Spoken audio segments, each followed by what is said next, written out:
Hey guys, it's Stephen here, the Mad-Dok, and this is an update video on my latest project, which has been a number of months in the making. This is a 3D printed Imperial fortress in all its glory.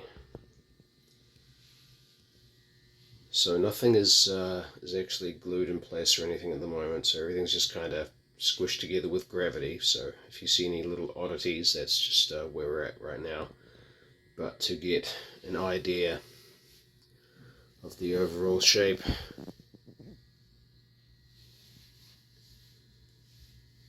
we have this here. You can see where I've used some Bondo just to smooth out any rough edges or deformities. Got our towers there and our spires. This was a 3D print that I managed to source off the internet. We have the details on the back, so it's not just like a false front, it's actually got the details there.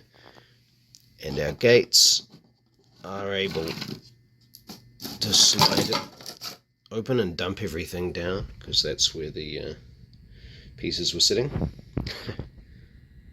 Hopefully that won't happen during a battle. But yeah, you've got the cool little alcove details in there. And the actual Forge World model, I believe that these parts here would be open, so if you wanted to put in weapons and things like that, that would be an option, but was not the case with the 3D print. You've got these cool little buttresses that come out, weapon slots. You can fit your troops lined along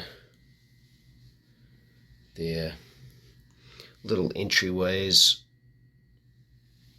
which is very cool. So I'm just going to take one of these bits apart so you can see how I've constructed it. It would have been absolutely cost prohibitive to have fully 3D printed a whole block. So using some software, I basically cut 5mm off the bottom and then hollowed this piece out. So rather than being a big solid chunk, you actually save a lot on the materials there. And then this little section here can just be glued on or whatever. And it means it's not going to be ridiculously oversized, overweight. Although I have no idea how that's going to be stored. But yes, again, apologies for the oh my god. Yeah, so this has been probably taken about the same sort of time scale, and I don't know if it would have cost more material than the Warlord Titan that I did.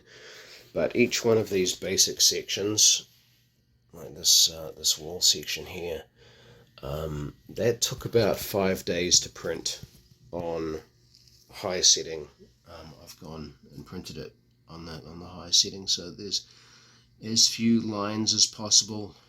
Just smoothed it a little bit out with some sandpaper, and there's still a few little bits and pieces that need to be tidied up before it gets sent away.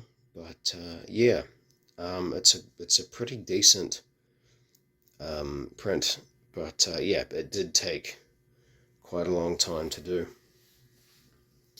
So there we go. I hope you enjoy that little glimpse. I'm not quite sure what my next project will be. Maybe another Warlord, or maybe a Thunderhawk. I've got some STLs for those. So yeah, they might be worth a look. But as always, this is going out to a commission, so I don't get to keep this one, unfortunately. But it has acted as a backdrop for my first game of 10th edition, which was very cool to have that. So there we go. As always, I hope you guys find this interesting and informative and find something cool and fun to do with your hobby. Take it easy.